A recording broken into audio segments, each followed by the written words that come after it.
A general strike brings Barcelona to a standstill as Catalans protest against the jailing of their separatist leaders. Fighting continues in northern Syria with reports of explosions despite Turkey and the Kurds agreeing a pause in hostilities. The British Prime Minister Boris Johnson drums up parliamentary support for the Brexit deal he's secured ahead of a crunch vote on Saturday.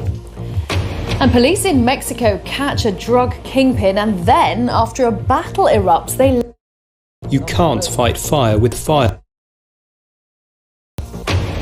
And stepping out in space too, NASA astronauts embark on the first all-woman spacewalk.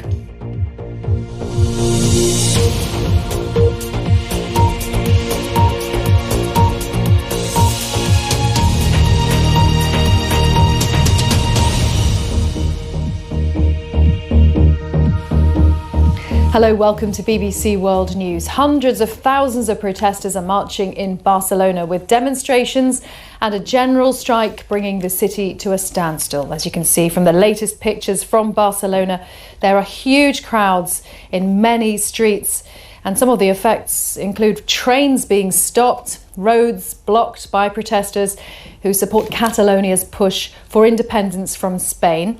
Another effect was the Barcelona and Real Madrid football teams postponing a match they're due to play in Barcelona next weekend, El Clásico. It is now the fifth day of protests triggered by jail sentences handed out this week to separatist leaders. On Monday, Spain's Supreme Court gave 9 Catalan politicians sentences of up to 13 years in prison. They'd been convicted on charges of sedition for organising an illegal independence referendum back in 2017. Another 3 were found guilty of disobedience and fined. 12 of them deny the charges. Spain's Prime Minister Pedro Sanchez says the protests will not go unpunished. Those responsible for acts of violence will be identified and be taken before the courts to receive the corresponding sanctions. That is, there is no space for impunity in relation to the serious acts of violence we have witnessed over recent days in different cities in Catalonia. Well, our correspondent Guy Hedgecoe is in Barcelona amongst the protests. A short time ago, he gave me an update. I've just stepped away for a moment from the heart of the demonstration, which is extremely noisy indeed, which is in the Passeig de Gracia, which is one of the roads that goes through the centre of the city. But there are tens of thousands of people nearby, many of them wearing those Catalan independence flags, and they seem to keep arriving as I speak. Now, 5 different protest marches have arrived in Barcelona, or been arriving in Barcelona throughout the day from different points in Catalonia. They're all converging here in central Barcelona for this big demonstration, which, as you can tell, is just getting underway now. Yeah, how galvanising to the pro-Catalan independence cause have those jail sentences been that were handed out at the beginning of the week? Well, there were already some serious tensions between Madrid and Catalonia, and there have been for several years now. But those sentences there was a lot of anticipation ahead of them. The independence movement said that they expected them to be extremely harsh. Many people felt they were when they finally came, and there's been this huge outpouring of anger by pro-independence Catalans against those sentences, saying that this was not a case of Spain doing justice, it was a case of Spain to punish the independence movement. Now, I should point out that the Spanish government rejects all those claims and says that this was justice being done. But certainly here, among pro-independence Catalans, there's a lot of anger. How much of a sense of the level of support do we get at this stage for Catalonian independence? Well, it really hasn't changed very much over the last 2 or 3 years. Catalan society is very much divided down the middle on this issue. Recent polls show that society on that issue. And those numbers really don't change very dramatically. It seems like both sides are very entrenched. Now, there are many in the independence camp who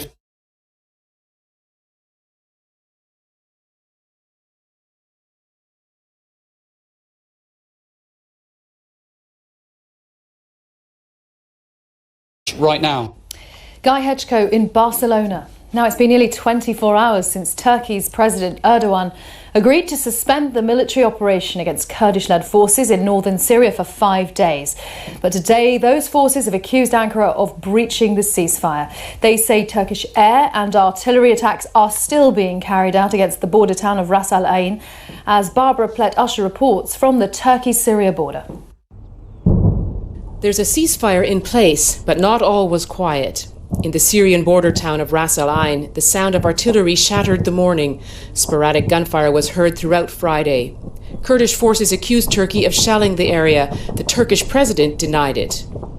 I don't know where you've got this information from, but according to my own defence minister, there are no ongoing clashes. All of this is speculation and misinformation. The Kurdish militias are deeply entrenched in the city. Just a day earlier, they were still fighting hard to keep it.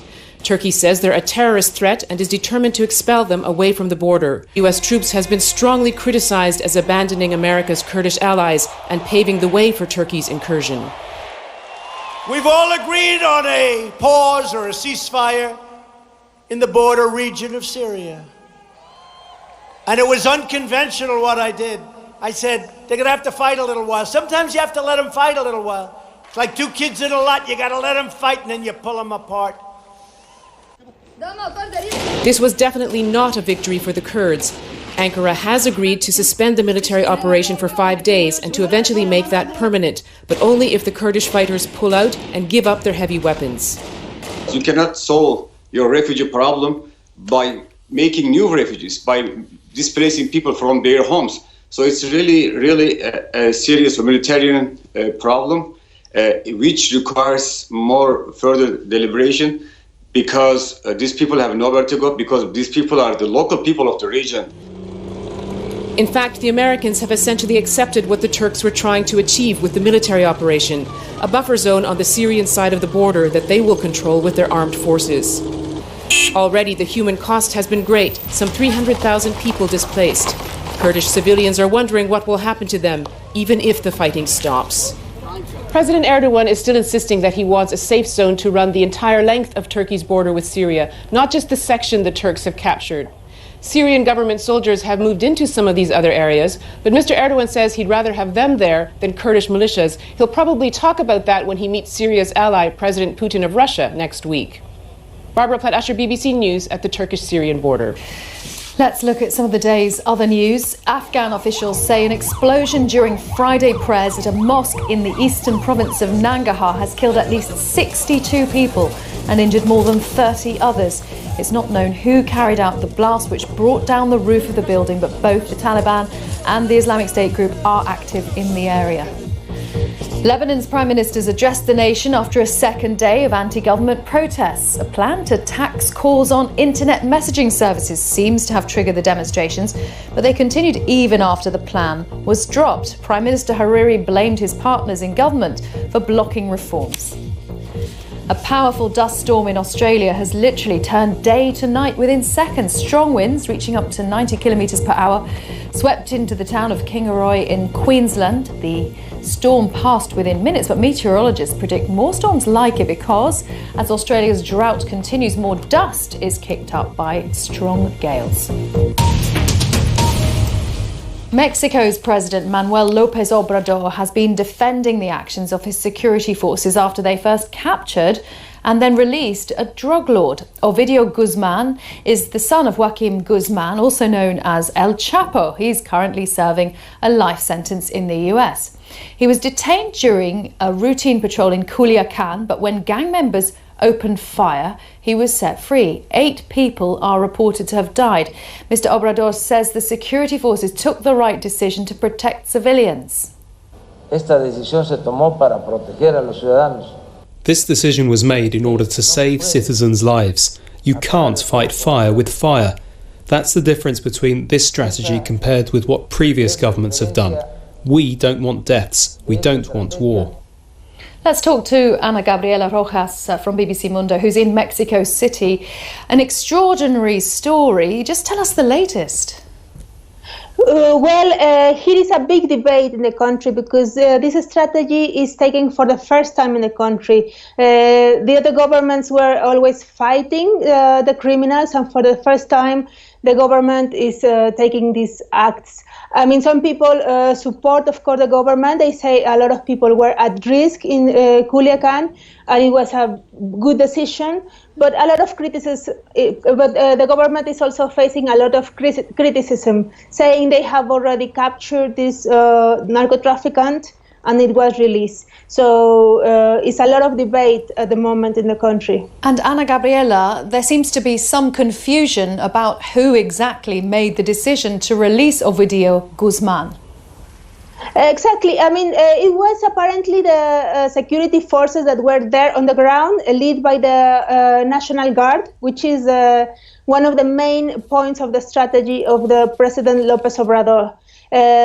But the situation, it was like a very bad communication strategy with the government, because they didn't really inform what was happening. First, he was informed he was captured, then he was released, and the government was not fast enough to say what had happened. So that created a lot of confusion here in Mexico. And I suppose this incident has just underlined and is a sign of the continuing power of the drug cartels. Exactly, that's the main message. Like, whatever it happened, it shows that the cartels and the criminals have a lot of power in this country. They were able to come with this decision to make the government to let this criminal to go. So that's the main line. People are scared of the power that the criminals have here in the country at the moment. Okay, Ana Gabriela, thank you very much. Ana Gabriela Rojas from BBC Mundo, who is in Mexico City. Now, we are going to take you to Barcelona now, because we started our programme with what is going on, the hundreds of thousands of protesters who are now in the streets in Barcelona. A fifth day of protests, a general strike bringing the city to a standstill, but you can see just how intense the scenes have become there down on the streets. The riot police firmly in place, and it seems there have been quite a few clashes, a bit of a standoff taking place at the moment, but that is the centre of Barcelona. You can see just what an impact these demonstrations are having. They were triggered earlier this week by the sentencing of several politicians. 9 Catalan separatist leaders sentenced at the Supreme Court on Monday to jail, and that has angered so many people, and it has set off some of the worst street violence Spain has seen for decades. There has been a lot of unrest in the northeastern region of Spain. At least 96 people have been hurt in that unrest so far this week. But you can see there is no sign of anything calming down. In fact, it seems that many more people are on their way into Barcelona on Friday evening now for the demonstrations. And we will continue to show you what's going on in those scenes of unrest there on the streets of central Barcelona. Now, the White House says the Energy Secretary Rick Perry's decision to step down by the end of the year has nothing to do with controversy over President Trump's Ukraine policy that's now engulfed him in an impeachment inquiry. From quid pro quo to arrest, the BBC's Anthony Zerka has the latest.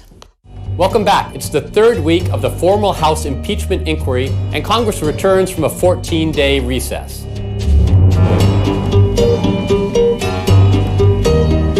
I didn't do it. There was no quid pro quo.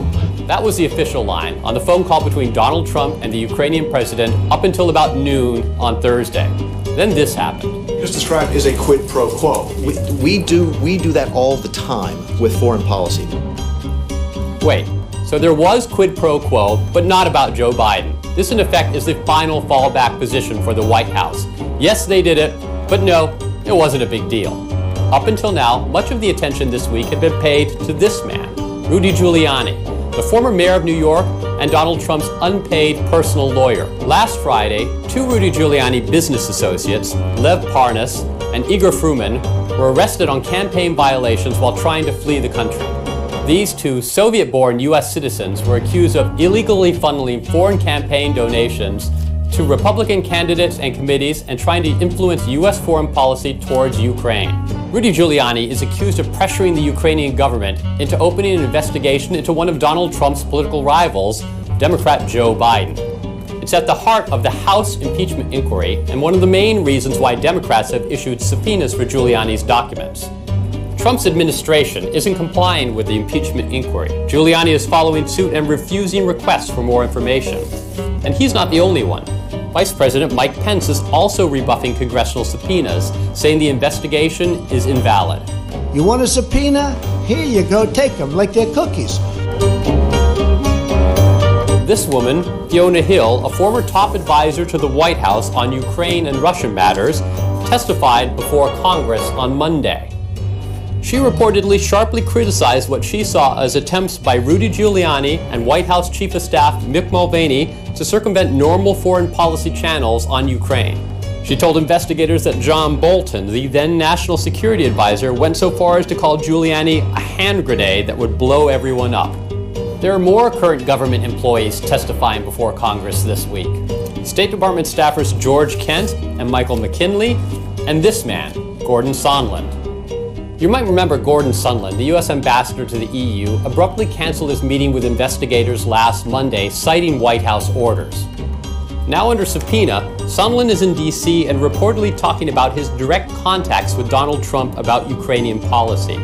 Hill said she was worried about Sondland's lack of experience with diplomacy, saying that he posed a national security threat. But all of this happened behind closed doors and not in the public eye. So what does this all mean for Donald Trump? Well, this week the White House was left saying that, yeah, there was quid pro quo, but it wasn't that big a deal. And even though all of the testimony this week wasn't in public, it could be a sign that cracks are starting to form in the White House's attempts to block the inquiry. That's all for this week. Anthony Zerka there. Those are really worth watching. If you want to catch up with that again, I've just tweeted the link to that, what happened this week in Trump's impeachment saga, at Karen BBC on Twitter if you want to look at that. Stay with us on BBC World News. Still to come, how satellites in space may help to protect whales at risk of becoming stranded.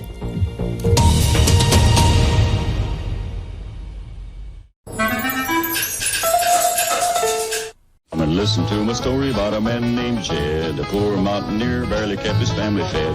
And then one day he was shooting at some food, and up through the ground come a bubbling crude. Black gold, Texas tea. Well, the first thing you know, old Jed's a millionaire. The kinfolk said, Jed, move away from there. Said, California is the place you ought to be. So they loaded up the truck and they moved to Beverly. Opportunity. What we deliver by delivering.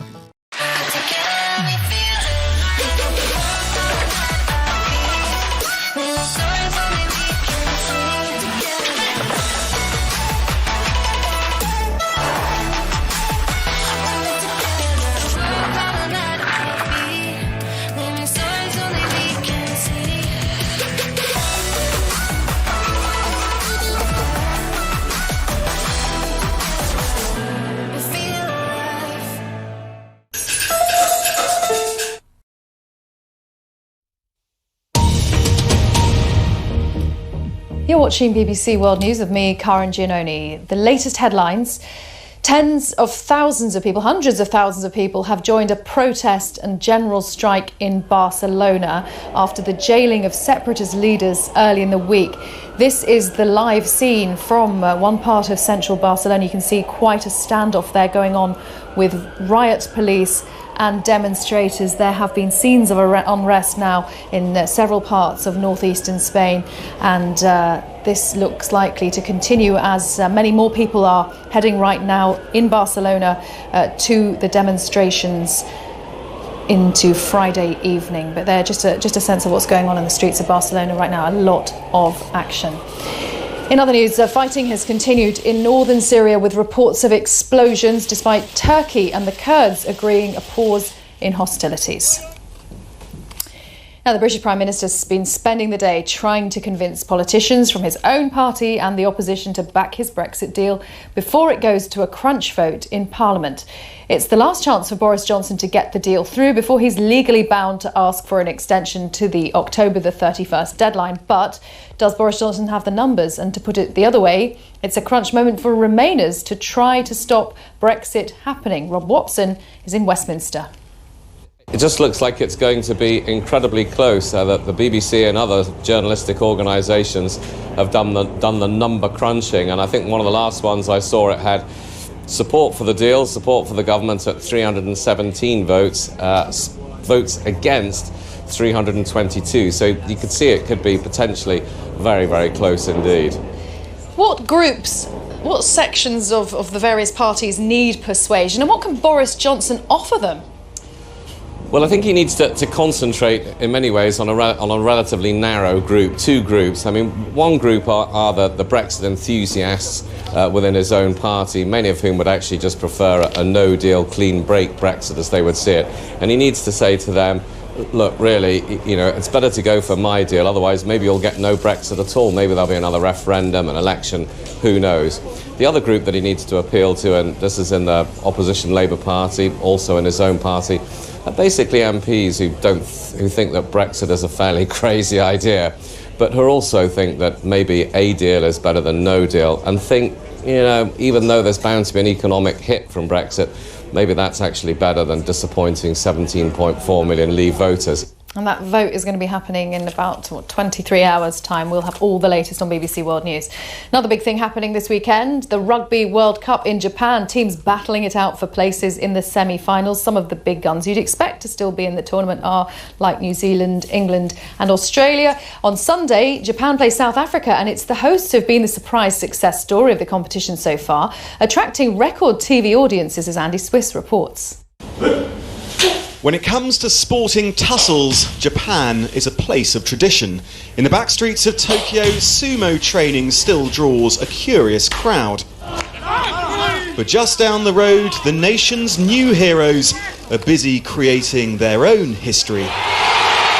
This is what rugby is doing to Japan. More than half the country watched Sunday's win over Scotland, some 60 million people, and now they believe anything is possible.